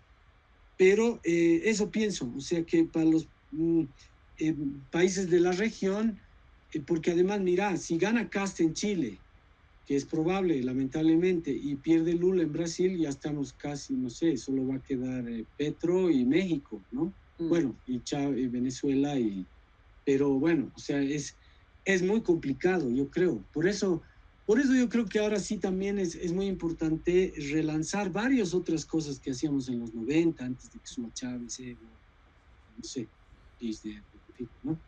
Sí. Mira, lo otro otras preguntas que nos hacen. Mm, Te cuento las preguntas y me resumen las respuestas, por favor. Lo dale. hablamos al principio. El modelo económico de Arce se queda desarmado, que no es el modelo económico de Arce, sino que es el modelo económico de este proceso, de este Mm, político. mm. Que además nos hacía una pregunta, dice, ¿por qué el MAS cumple su agenda de octubre con la CPE, la Constitución Política del Estado? ¿Por qué no avanzó a una nueva agenda más profunda y se quedó en algo puramente administrativo? La tercera pregunta es, hola Jorge, nos pregunta Antonio Estudillo, el anterior era José Enrique Parra Manrique. Hijo, Antonio nos dice, hola Jorge, gracias por tu excelente presentación. ¿Existen factores externos a Bolivia que contribuyen a la situación electoral actual? Lenin ACF nos dice, hola, muy interesante el análisis, Jorge. Jorge, en tu opinión, ¿qué pasará con Arce, Evo y Andrónico individual? ¿Continuarán en la política? Y Mijail Ángel, ¿por qué la situación económica no fue una variable clave para que gente vote por Doria Medina? Eso, esas serían las preguntas. Ya, sobre lo de Arce en general, yo creo que, a ver, sí hubo un cierto descuido, pero el problema venía desde el 14, 15, 16, ¿no? Entonces, y después se volvió insostenible, con todo lo que quieran responsabilizar a Arce de lo mal que lo hizo, digamos. Tampoco es que, no sé, tratar de salvar igual que hacen muchos androniquistas o evistas, ¿no? De, bueno, el mío es perfecto, los otros están mal y son traidores de derecha, ¿no? Ahora, lo de Doria Medina, yo creo que es interesante esa pregunta, porque yo creo que, como muchos han dicho, digamos, el viraje que ha habido hacia Paz Pereira muestra estas condiciones de la dimensión relacional de la relación sociedad-Estado en Bolivia, ¿no? Finalmente los partidos son representantes de la política, en el sentido en que habla Gramsci de eso. Entonces, a ver, no, pues ha sido sorprendente que la gente siga teniendo parámetros políticos más que económicos, incluso en una situación de crisis, ¿no? Sí. O sea, percibe, que ya lo hemos dicho varias veces, a Paz Pereira como de centro derecha, digamos, o no tan derechista, en fin, que yo creo que hay algo de eso, pero rápidamente se puede acabar, si es que, no sé, bueno, no sé, hay presiones de los organismos internacionales, del propio Tuto, que yo creo que va a cogobernar con Arce, con Paz, si es que sale elegido Paz, ¿no? Y la otra pregunta de las presiones internacionales es muy importante porque, a ver, yo creo que sin el apoyo de Brasil y de Lula también hubiera sido imposible recuperar las refinerías, los ductos, tener control sobre la cadena de exportación, fijar los precios de exportación, ¿no? Bolivia finalmente puede, claro, era muy visible y había mucha expectativa de Bolivia en los últimos 20 años, eh, pero no es pues Brasil, no es Argentina, no es México. Entonces, las condiciones internacionales van a ser determinantes porque incluso, a ver, por ejemplo, Trump con Milei, o sea, ya, qué bien, venga a mi posesión, pero igual te meto aranceles, entonces estás destruyendo toda la industria del acero en la Argentina. Huachipato en Chile ya se ha cerrado por la presión arancelaria y la competencia con China. O sea, esas cosas son centrales y eso son Chile, que tiene cierta base industrial, y Argentina, que es después de México y Brasil una cierta, digamos, potencia latinoamericana de capa caída hace 30 años, pero entonces Bolivia, ¿qué puede hacer? ¿No? Por ejemplo, en el litio se va a manifestar eso de una forma, yo creo, muy complicada, ¿no? Se quieren apropiar del litio, eso no es ningún secreto y no hay que ser conspiranoico para darse cuenta, es una enorme cantidad de recursos y de un negocio mundial muy grande, pero también la minería, ¿no? La minería, la agroindustria, bueno, entonces esos factores internacionales hay que estar muy pendientes porque va a ser muy complicado, yo creo. Sobre todo si Lula pierde y en Chile a fin de año gana Cast, o no sé, alguien de derecha, ¿no? Sí. Mira, lo otro que me preguntan por acá, fíjate, ¿cómo ves el futuro? que los próximos 5 o 10 años. Tu bolita del futuro, ¿cómo es? Claro, mi bola de cristal. Exactamente. Bueno, y yo creo que hay que hacerle una pregunta a la gente. Esta pregunta nos la hacen a nosotros, ¿no? ¿Cómo responder a los deseos y expectativas de las capas medias nacidas al calor de la redistribución de la renta? ¿Qué va a pasar con una Bolivia que está acostumbrada, unas generaciones acostumbradas a la inclusión, a la redistribución, a la soberanía de sus pueblos, y que posiblemente se enfrentan a una un patrocinio bajo la égida de los Estados Unidos? Esa es una linda pregunta. Todos tenemos que hacer y todas tenemos que hacer el ejercicio de preguntarnos qué pasó. Y hay un factor que se impone, que es el tema de la unidad, la autocrítica, la formación política, porque también estamos hablando de la acumulación ¿cómo se llama?, de fuerzas populares, o sea, la ampliación o la expansión, la potenciación de las fuerzas populares, pero si no damos formación política, si no tenemos los recursos estratégicos, los medios de comunicación, por ejemplo, para poder llegar a esto. Ni siquiera Telesur entró nunca en estos 20 años de manera pública en Bolivia. Y entonces, quienes nos contaban la historia, quienes nos siguen contando la historia, son los medios corporativos, generalmente. Sí, totalmente. Es una cosa que también nosotros siempre decíamos. ¿Cómo puede ser que Telesur no pueda salir por abierto, pues, por canal abierto? O sea, ni siquiera en la época más, ¿no ve? Bueno, de grandes transformaciones. Sí. A ver, yo lo de la clase media creo que es súper importante. ¿Por qué? Porque, o sea, es la que más se va a depauperar, que tiene capacidad de presión y de influencia en la sociedad. O sea, no, la clase media se va a depauperar al tiro con un ajuste. Claro, los sectores populares mucho más, porque es más precaria su situación, pero como en todo, digamos, ver al Estado como una relación social expresa la idea de que, a ver, si el Estado es la expresión de una relación social o de una correlación de fuerzas, las jerarquías de la sociedad se trasladan al Estado. Por eso es que la clase media tiene más capacidad de presión sobre el Estado, porque son funcionarios, tienen más influencia, no son pues los sectores populares más abandonados por el Estado, ¿no? Y además que no tienen... Bueno, entonces esa es una muy buena pregunta, porque, a ver, la propia clase media es la que yo creo que otra vez se va a volver si es que hay un ajuste muy grande y digamos, precarización de la vida, etcétera, se va a volver a reagrupar con los sectores populares. ¿Qué es lo que pasa en Bolivia comúnmente? Ahora eso después no dura mucho. Si ha sacado a 2 millones de personas de la pobreza, después ya se vuelven candidatos a hacerte golpe, que es también lo que pasó con los Pitita en 2019. Pero bueno, ese ciclo de procesos en los que tú sacas a la clase media, que fue extraordinario, y eso sí que hay que criticar a los que dicen, bueno, el MAS fue puro populismo.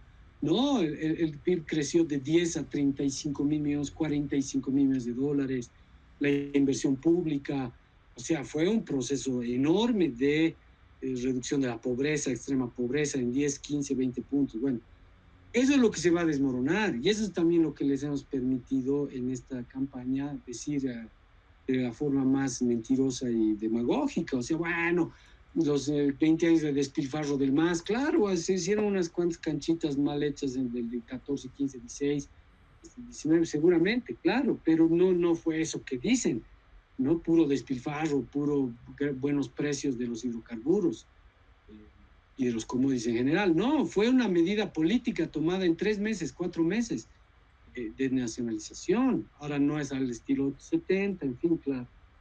Entonces, bueno, reforzando esa idea, la clase media se va a sentir, digamos, acicateada en un fermento de un proceso de que están depauperándose, a volverse a unificar o a tejer, digamos, lazos con los sectores populares que pueden dar inicio a un nuevo ciclo de, no vamos a decir de levantamientos, pero por lo menos de reagrupamiento y de relanzamiento de las luchas contra los ajustes que van a venir seguro, ¿no? Y eso va a ser una necesidad muy grande. Y bueno, hablando de mi brújula, ¿cómo es? De ver el futuro en mi bola de cristal, yo vuelvo a convocar a la gente, pues hay tipos que ya tenemos 50 y pico de años, otros 40, otros 30. Bueno, así es un poco la vida también, hay que reinventarse, sin ser ni optimista fatuo ni pesimista derrotado, ¿no? Digamos, con la capacidad de pensar qué es lo más apropiado y ponerle ganas, ¿no?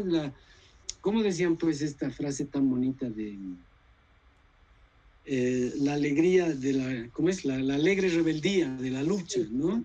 Bueno, pero espérate, no lleguemos a esas conclusiones que cliché todavía. Vamos con Cheriza Araquet nos dice desde Chile, el candidato Paz propuso una alianza entre Chile y Bolivia para explotar el litio.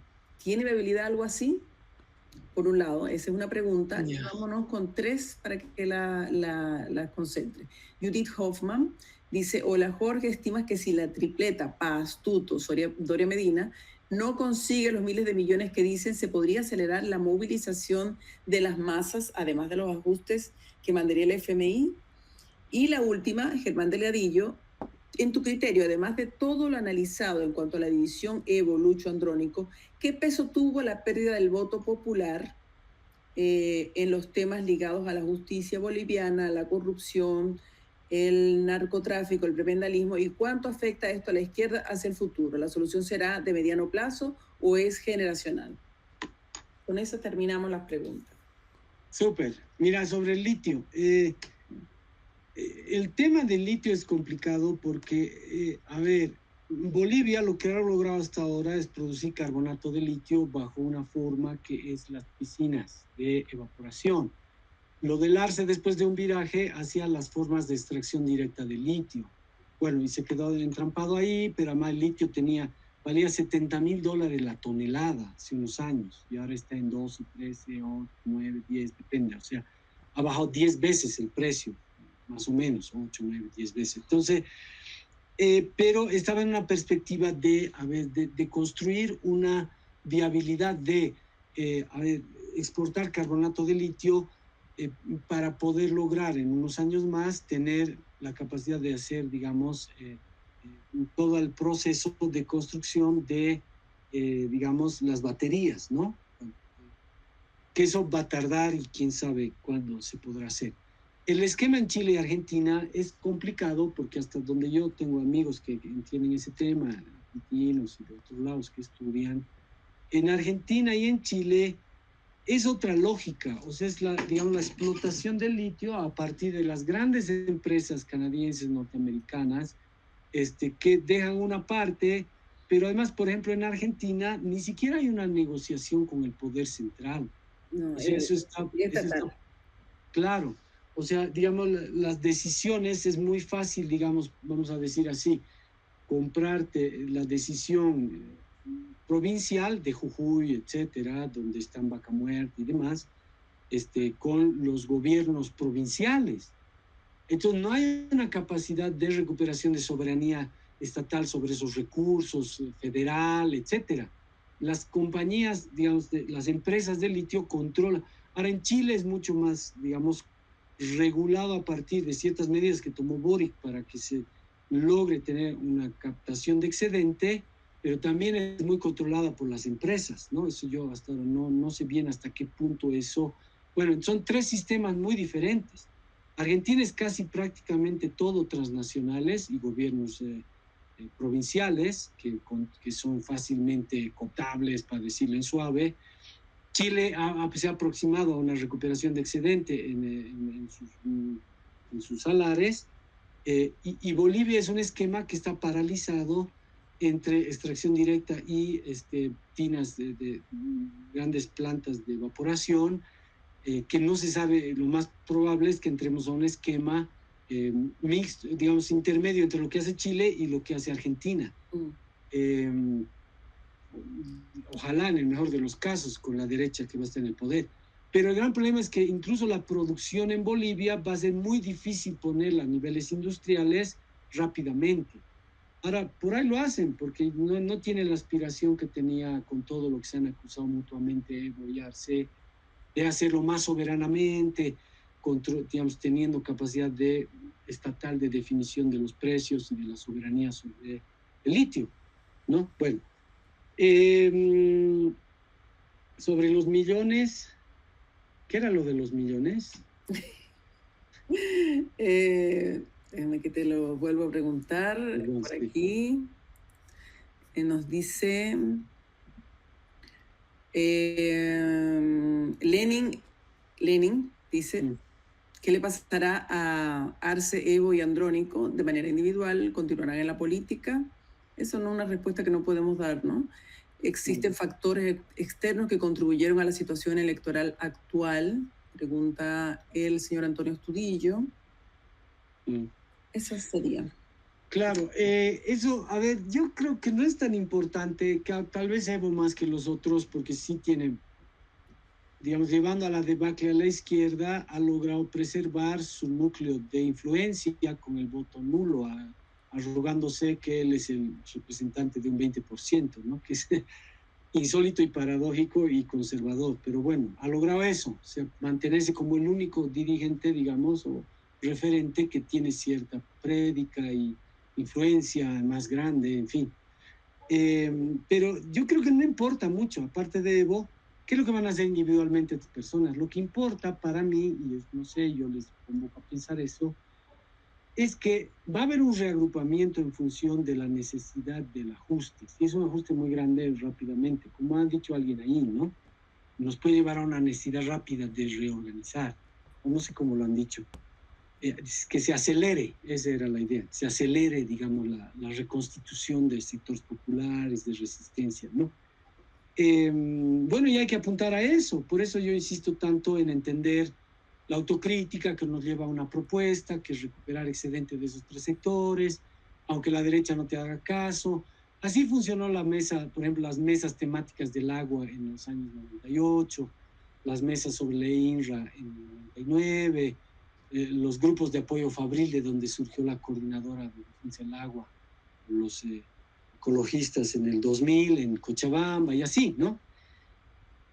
Bueno, y la última pregunta, los criterios sobre justicia, etcétera, etcétera. A ver, yo sí creo que es importante reflexionar y pensar. A ver, hay una falacia que hay que desmontar, o sea, no es que en Bolivia, en la época del Evo, no había, ¿cómo se llama?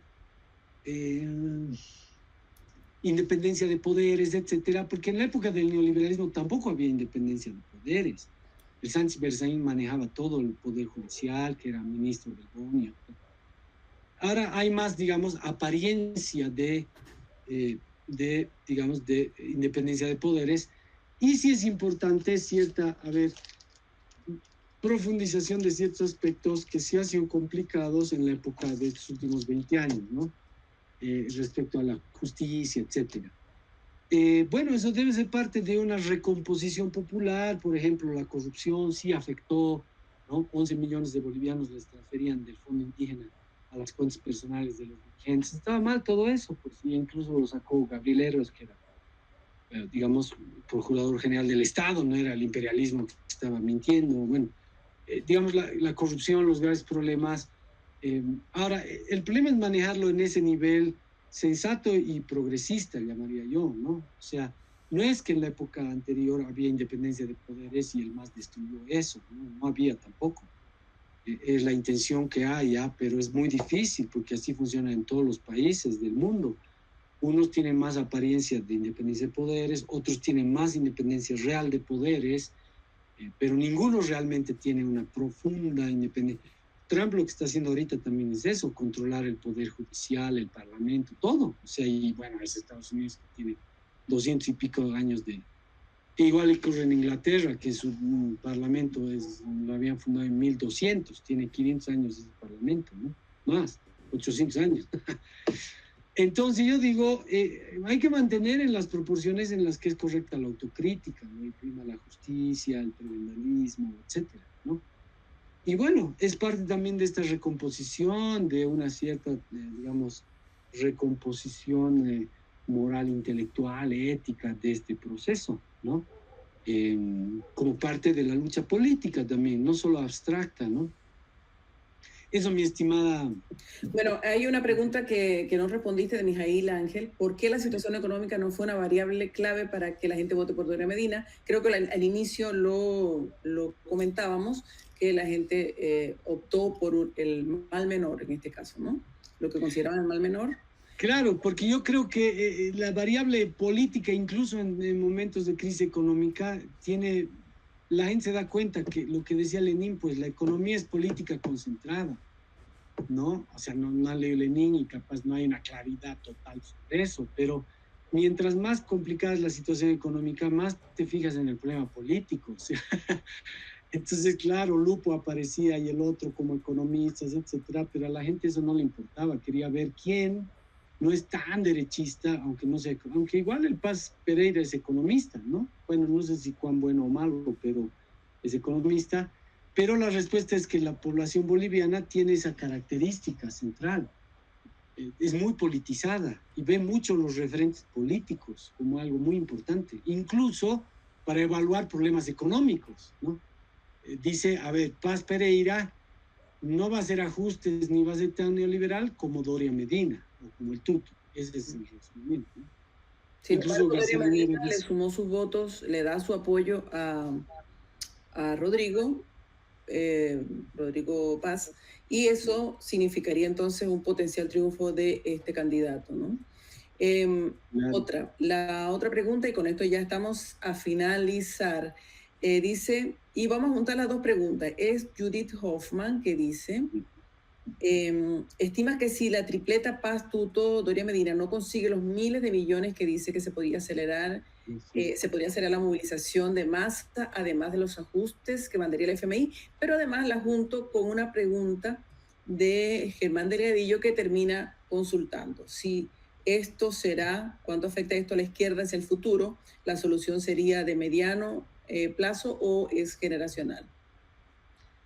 Con eso terminamos. Otra vez la bola de cristal, ¿no? A ver, para la Judith Hoffman, o sea, yo creo que justamente si logran conseguir esos millones, pero los condicionamientos del Fondo Monetario y el Banco Mundial van a ser como hasta ahora y como siempre han sido, política fiscal, ajustes, etcétera, etcétera, etcétera. Más bien no por no conseguir, sino por conseguir es que se va a precipitar. O sea, yo creo que lo que hay que tener claro es que sea como sea, va a haber un reaglutinamiento de los sectores populares.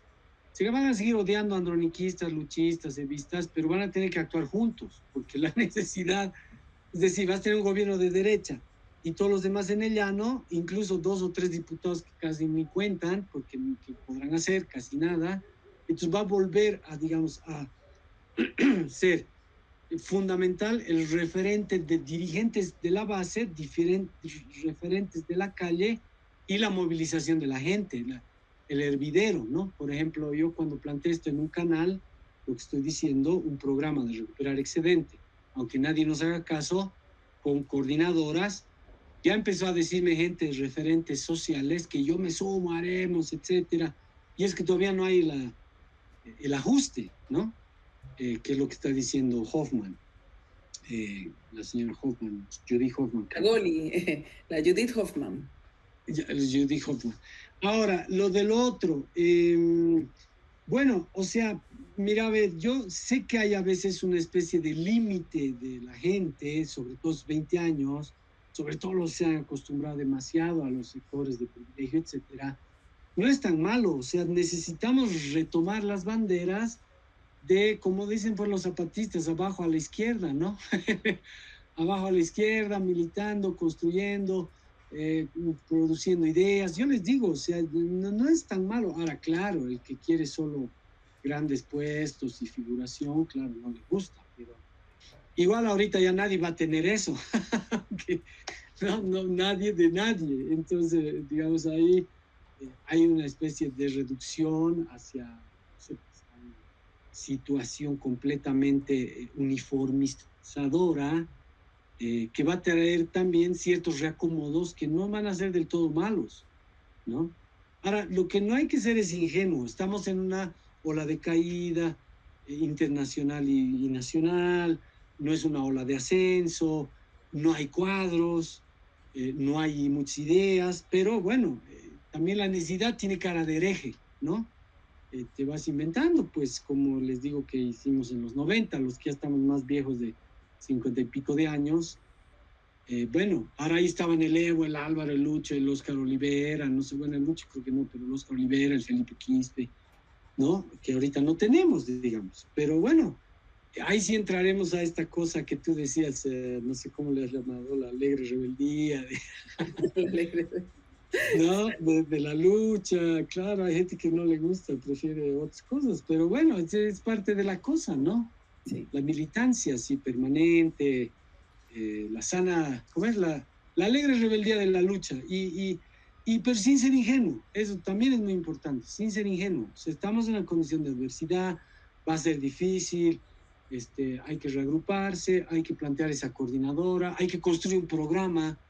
Por ejemplo, control del comercio exterior también puede ser interesante, aparte de recuperar excedente. Reivindicaciones sectoriales, de gremiales, de maestros, de sectores populares. Hay que construir un programa y hay que construir referentes políticos, como eran el Álvaro, el Evo, el Olivera, el Felipe Quispe, ¿no? Reaglutinando, pues, y así. Ahora, una cosa muy importante, y con eso cierro, querida Cris, igual Bolivia nunca tuvo grandes medios de comunicación ni nada, entonces puede reconstruirse la cosa. Ahora, mejor si tienes Telesur, esto, lo otro. Hay que volver a trabajar con las ONGs, con esto, con lo. Eso también fue un error, ¿no? Estigmatizar a la gente. Mil cosas que se hicieron que estaban.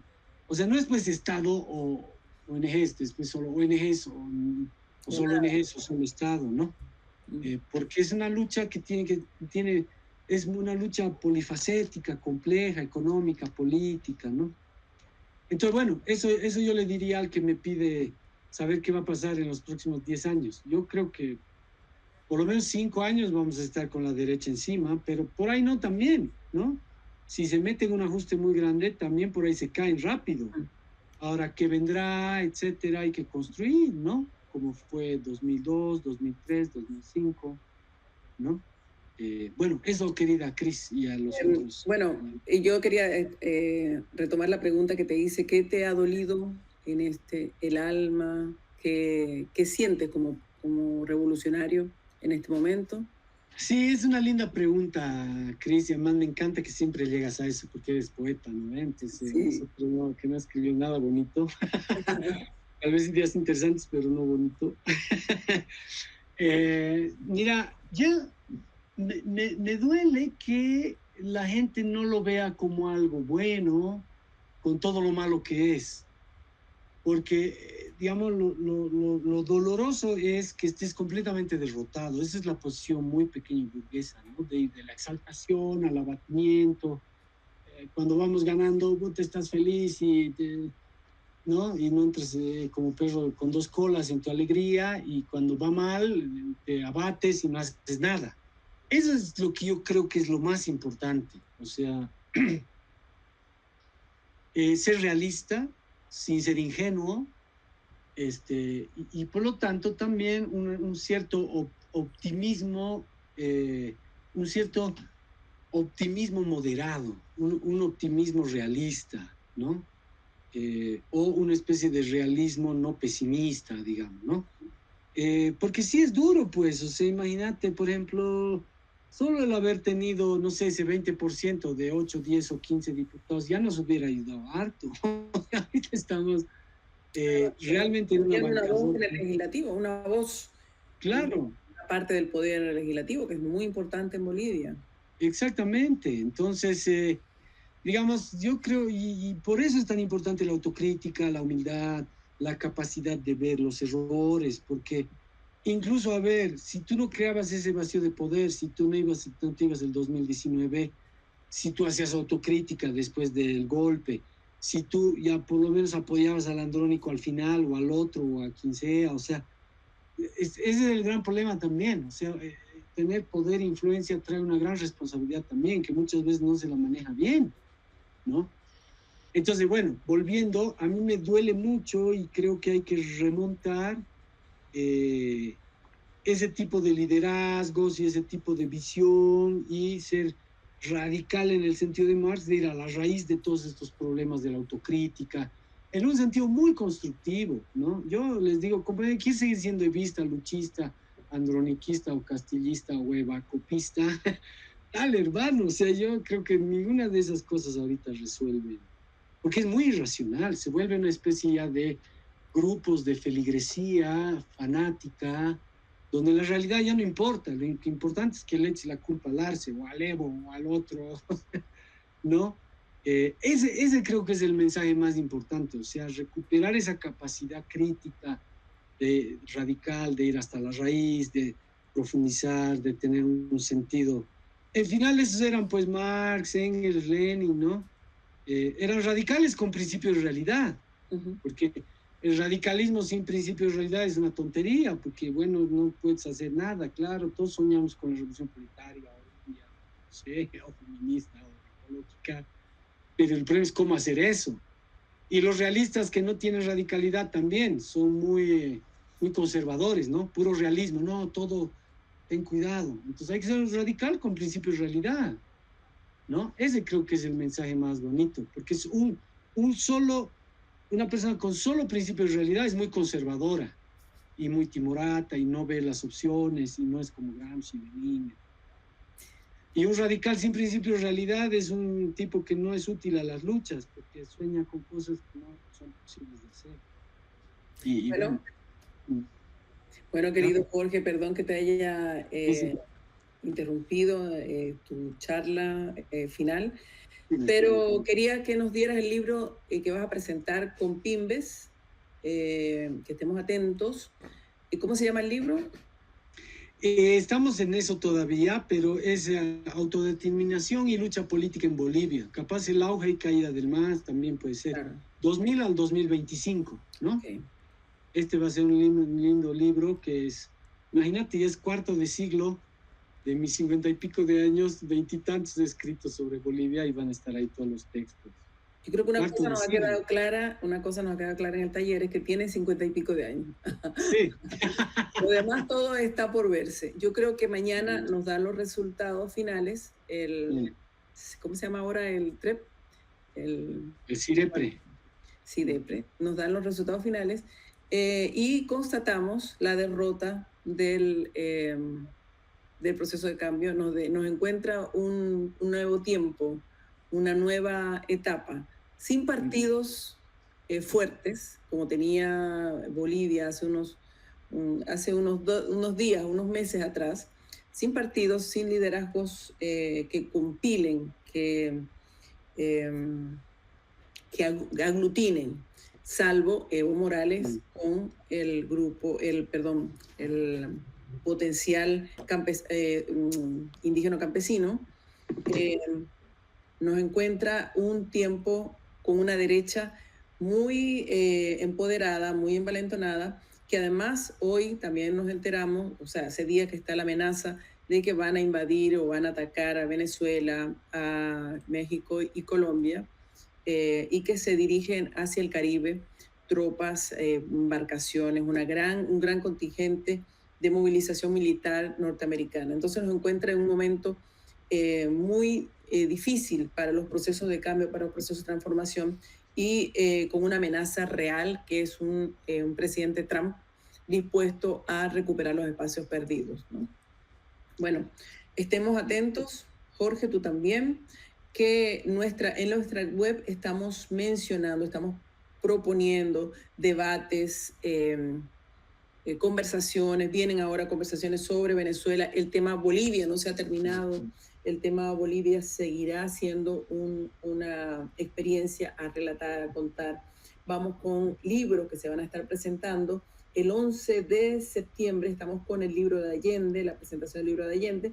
Y bueno, tenemos mucho por decir todavía. Somos un medio de comunicación pequeño, pero con esa rebelde alegría que nos caracteriza, y creemos que si esto, como decía Gabriela Mistral, esta clase que dimos se clavó como una saeta en el corazón de alguna persona que nos escuchó, hemos cumplido la tarea y hemos sentido que hemos hecho casi que la piedad de Miguel Ángel. Bueno, quiero agradecerte mucho que nos hayas acompañado, darte la oportunidad que te despidas y despedir a todo el equipo, despedirlos no, sino saludar a todo el equipo de Fimbes, Correo del Alba, en especial a Josué Pérez, quien además de ser el todoterreno, bueno, es el que controla, el que está detrás de los controles en este momento. Muchas gracias. Sí, no, quería agradecerles, querida Cris, Javier, Josué y todos los compañeros de Fimbes y Correo del Alba, y a todas las personas que han escuchado pacientemente 2 horas, ¿no? Muchas gracias, querida Cris, pues y estamos ahí en la grilla para lo que haga falta.